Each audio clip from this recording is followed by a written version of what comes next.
আমি যখন মায়ের কাছে কিছু চাই, ও মামা কি হয়েছে? কালকে তো আমার জন্মদিন, আমাকে 500 টাকা দেবে মা? 500 টাকা?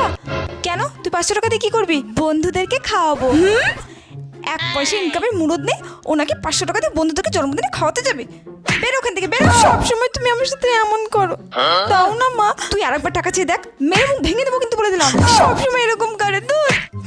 বোন যখন মায়ের কাছে কিছু চাই, মা মা কাল তো আমার জন্মদিন, আমাকে 10 টাকা দাও না, আমি আমার স্কুলের বন্ধুদেরকে চকলেট কিনে দেবো। না না পুটিমা, তোকে টাকা পয়সা খরচ করতে হবে না, তার চেয়ে বরং কালকে তো জন্মদিনে তোকে আমি ভালো ভালো রান্না করে খাবো, ঠিক আছে মা?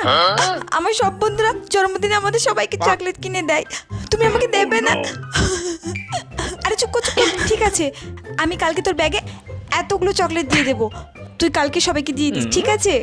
ঠিক আছে, আমি আমার বন্ধুদেরকে সবাইকে চকলেট খাবো। কি মজা! ঠিক আছে ঠিক আছে, খাইয়ে।